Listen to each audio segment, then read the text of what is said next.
A nombre del Partido de Trabajo les damos a ustedes la más cordial de las bienvenidas nuevamente a esta tradicional conferencia de prensa que el Partido de Trabajo semanalmente viene realizando para compartirles en esta ocasión tres temas que en nuestra opinión tienen una relevancia importante tanto a nivel local como nacional. Ojalá sea del interés de ustedes. Y vamos de entrada con el primer tema. Lo primero que queremos anunciar es que el Partido de Trabajo se congratula por la aprobación por unanimidad de los diputados del Congreso del Estado respecto a un punto de acuerdo para que el Instituto del Agua del Estado de Aguascalientes y SECAPAMA presente a la Comisión Legislativa de Recursos Humanos, de Recursos Hídricos, un informe y opinión respecto a diversas irregularidades que persisten en la prestación del servicio de agua potable y alcantarillado por parte de la concesionaria CAASA.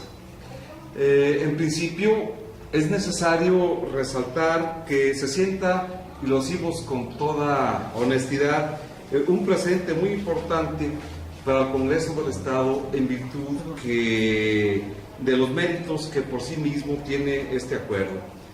Se trata, ni más ni menos, de un tema muy sensible para la ciudadanía y que durante muchos años no había sido atendido por el Congreso, incluso había sido omiso, por decirlo de alguna manera.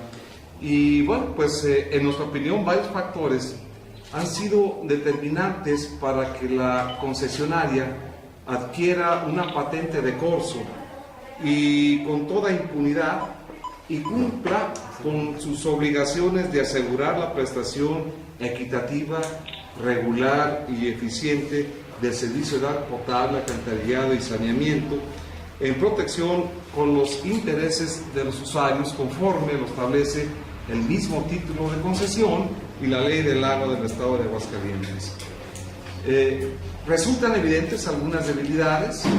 Rescatamos la debilidad en la función de la rectoría, supervisión y evaluación de la concesionaria por parte de los gobiernos municipales, del PRI y del PAN, así como la falta de contundencia en el Instituto del Agua del Estado, organismo regulador de los servicios de agua potable, alcantarillado y saneamiento en el Estado.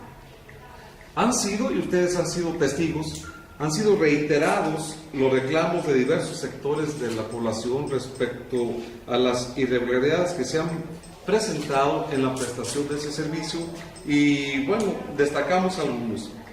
El insostenible aumento de los usuarios respecto a las tarifas del consumo del agua potable, el suministro que se realiza de manera irregular, sobre todo en colonias marginales y en las comunidades rurales de aquí del municipio de Aguascalientes, la suspensión del servicio que en algunas colonias sobrepasan hasta los 15 días, sin que se realicen las notificaciones, ni mucho menos se reanude el servicio en los plazos que prevé el mismo título de concesión.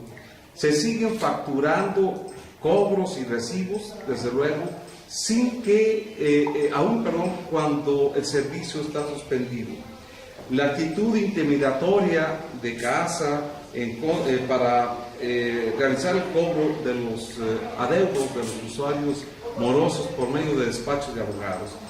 Y bueno, los parámetros arbitrarios en los cobros y consumos de las instituciones de educación y de hospitales públicos, determinando 9 litros por cada uno de los estudiantes, los cuales evidentemente distan mucho de lo que establecen los parámetros internacionales, que deben de ser alrededor de 186 litros por habitantes al día. Entonces eso habla de la perspectiva y la visión económica eminentemente que plantea la concesionaria.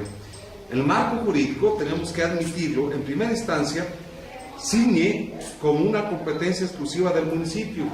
Sin embargo, es evidente que este tema, dada la trascendencia, dado el impacto que tiene con la ciudadanía, está más allá de competencias institucionales.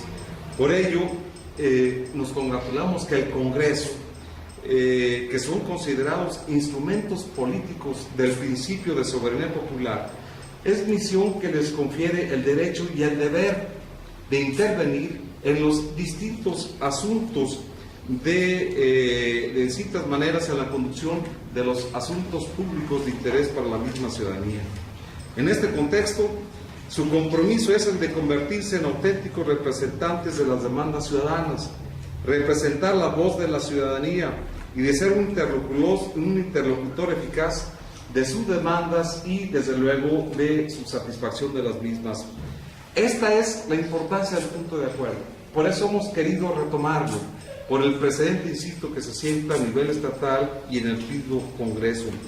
Sobre todo por la determinación de evitar que por una debilidad de la función de regulación, descuidos de las autoridades competentes o por irresponsabilidad e impunidad de la misma concesionaria, se sigan presentando este tipo de situaciones en un servicio que es fundamental para toda la población. Sin embargo, bueno, de lo anterior se espera que se deriven soluciones prácticas y adecuadas para garantizar ese abastecimiento del agua y se realice en condiciones que aseguren su continuidad, regularidad, calidad, generalidad y obligatoriedad, de manera que se mejore la prestación de servicio. El primer paso ya se ha dado. Esperemos que los resultados vayan en el sentido que se espera y que fueron derivados del punto de acuerdo que presenta nuestro diputado Jesús Rangel, y que felicitamos a la Comisión de Recursos Hidráulicos del Congreso del Estado, que haya tenido la sensibilidad, y a los diputados porque haya sido aprobado además por unanimidad del Congreso del Estado. Sería el primer tema que les compartimos. El segundo, bueno, pues que siempre no van a bajar los precios de la gasolina. En una muestra más de cinismo e incongruencia de los entreguistas de siempre, de toda la vida, David Penchina del PRI y Jorge Luis Lavalle del PAN, presidente y secretarios de la Comisión de Energía de la Cámara de Senadores, el día de ayer aceptaron que los precios de la gasolina no bajarán en las leyes secundarias derivados de la reforma energética, y lo peor del caso, que estos van a estar sujetos a los precios del mercado. Con argumentos falaces, explicaron que cualquier disminución tendría que darse vía subsidio, lo que representaría una pesada carga económica para el gobierno, y de seguir subsidiando este hidrocarburo, al final la cadena productiva acaba por subsidiar a quienes más tienen. Bueno, resulta evidente que además de demagógicas, son insostenibles estas afirmaciones.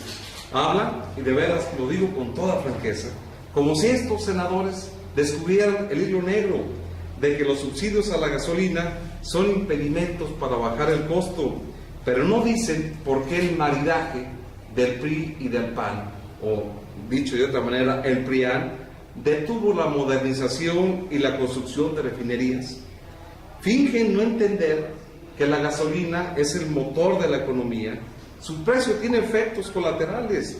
Al pagar más por el precio de la gasolina, al final de cuentas impacta en el bolsillo de los consumidores y sobre todo afecta a quienes menos tienen.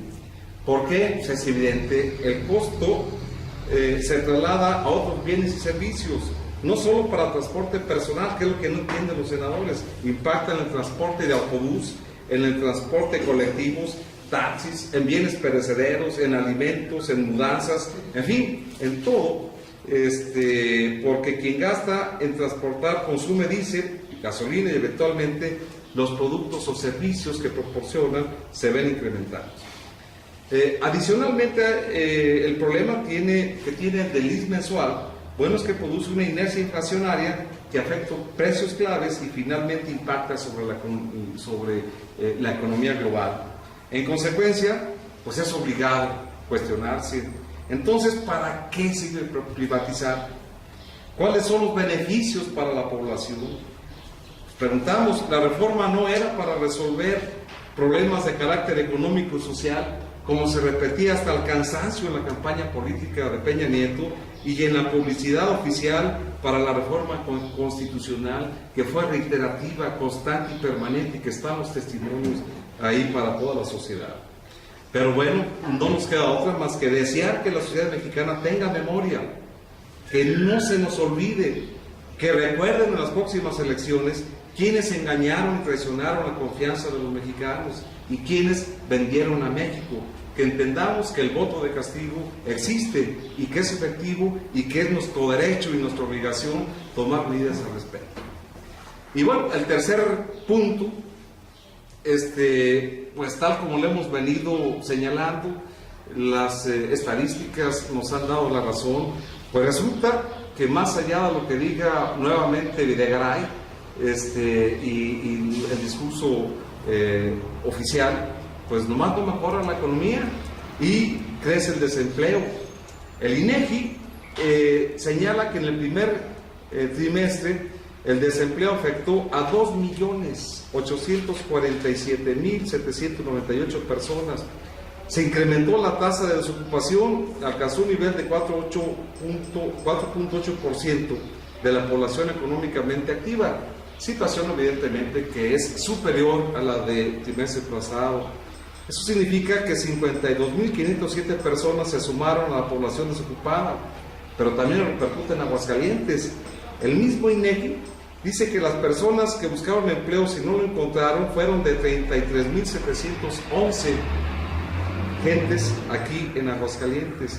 De acuerdo con INEGI, en ese mismo lapso, Aguascalientes, aún con ISAN, registró una tasa de desocupación del 6.4%, que es la segunda más alta entre todas las entidades del país. Y es muy sorprendente, nos llama mucho la atención, que las tasas más bajas, fíjense bien, de desempleo se reportan en Guerrero, en Yucatán, en Campeche, en Chiapas, en San Luis Potosí, un promedio que va del 2 a 2.8, muy inferior a la registrada en Aguascalientes.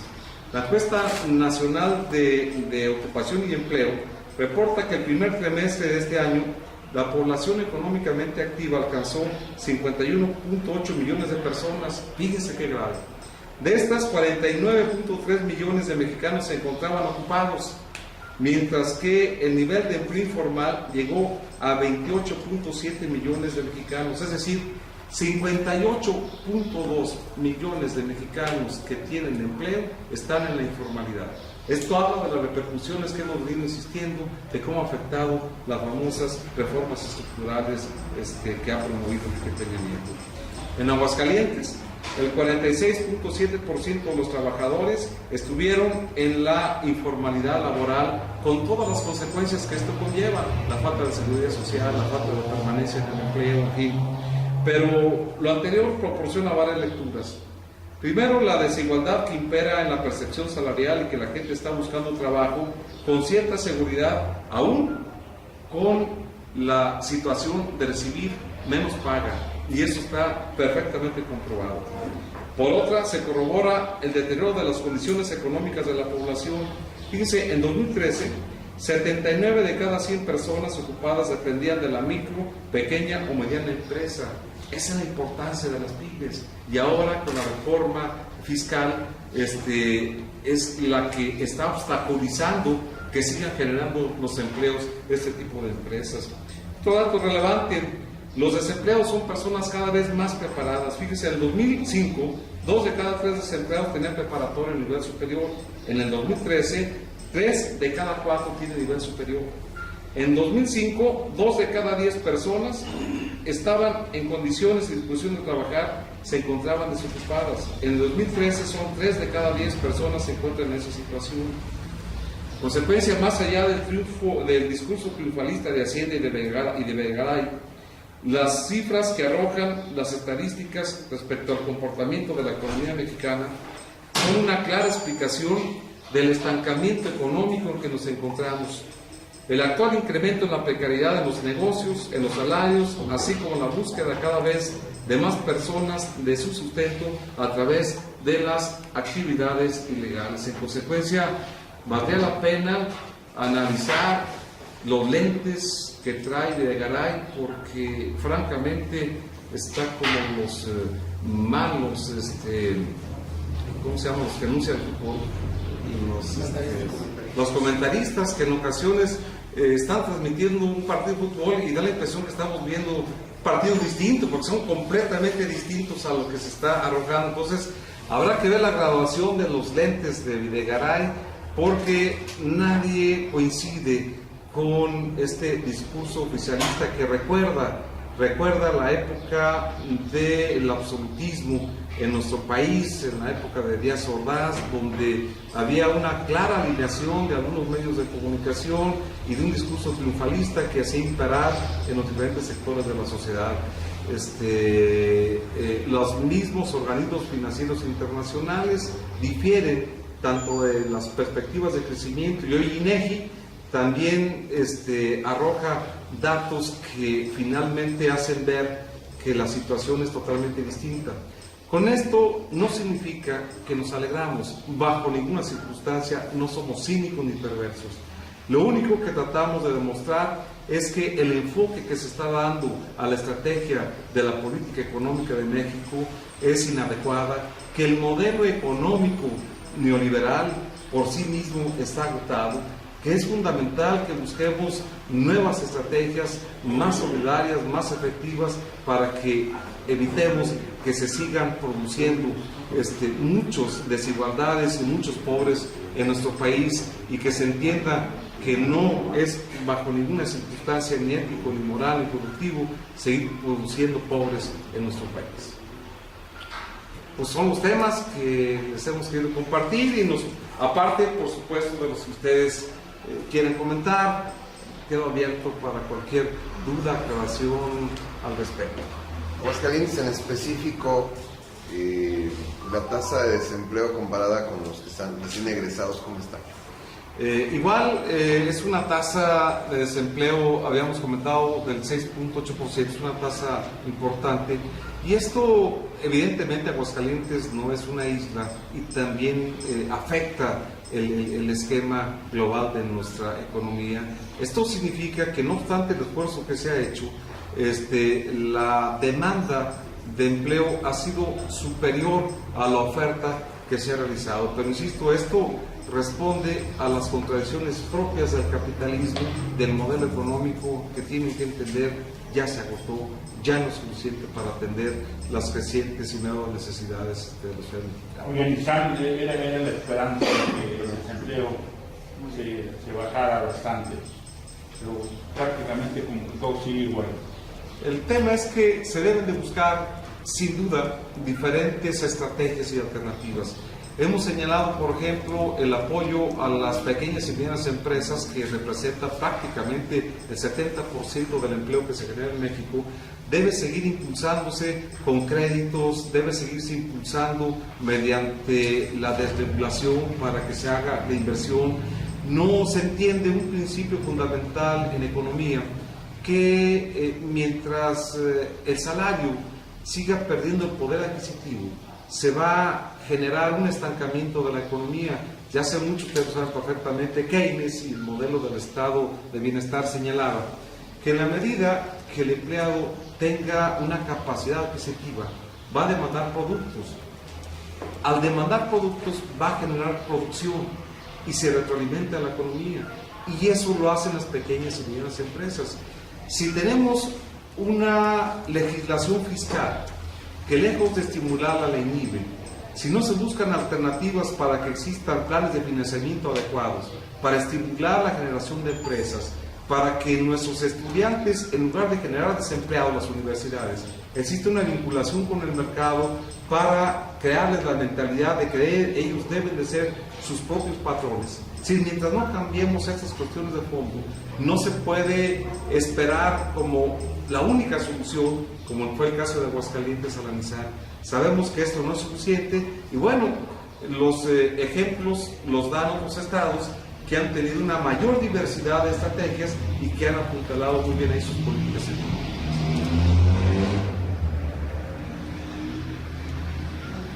¿Cuál es la entidad? Mencionó que Aguascalientes es la segunda más alta. ¿Cuál sería la primera? Sí, la primera no tengo el dato, pero creo que es el Distrito Federal. Creo que es el Distrito Federal, no tengo ese dato, pero sí, lo que interesaba es que estamos pues somos uno de los segundos Estado. No obstante, insisto, el esfuerzo, la inversión que ha canalizado el gobierno del Estado y las expectativas más que nada que se tenía en esta empresa tan importante. Organizando a cómo el desempleo. No, simple y sencillamente no se ha registrado, pues, o no ha respondido a las expectativas que se tenían, porque el desempleo se ha incrementado. Ha llegado la tasa de desempleo a 6.8%. O sea, insisto, estamos entre las dos entidades que tienen el mayor porcentaje de desempleo a nivel nacional. Progreso para todos. ¿Dónde? Progreso para todos. Progreso para todos. El problema de actividades en Nicaragua. Sí, por ello fue que el Congreso del Estado, en parte, tengo entendido, adelantó la sesión que tenía del jueves, el día de ayer. Absolutamente, 7 o 9. 7, sí, diputados y exdiputados, porque se va a abordar un tema que es esencial y que poco a poco está teniendo datos, están arrojando datos importantes de investigación científica desde el punto de vista de lo que significa para un ser humano la educación, inclusive prenatal, desde el nacimiento. Pues está acreditado cómo impacta en el desarrollo intelectual de los seres humanos desde su misma concepción, por las diferentes etapas. Entonces es bien importante ese tema y fue el motivo por el cual nos acompañó hoy el diputado Quirós, bueno, el diputado con mandato cumplido, porque asistió allá, y ustedes saben que uno de los postulados del Partido del Trabajo es que da mucho énfasis a la educación y a la salud. Entonces, en todos estos aspectos de interés en la educación, pues siempre estará presente el Partido del Trabajo. Y bueno, más hoy que tenemos ahí los ENDIs, ya ven que tenemos varios ENDIs, pues todo esto nos ayuda. Tabasco 6.7 y Aguascalientes 6.4. Tabasco, perdón, muy bien, Roberto, eso es todo. Tabasco es el primer lugar de desempleo. Dicen que Tabasco es una de ellas, pues yo creo que ahora esa situación pues ha perdido esa situación del Edén y de la gente buena. Estamos en una perspectiva de desventaja en relación de las entidades del país.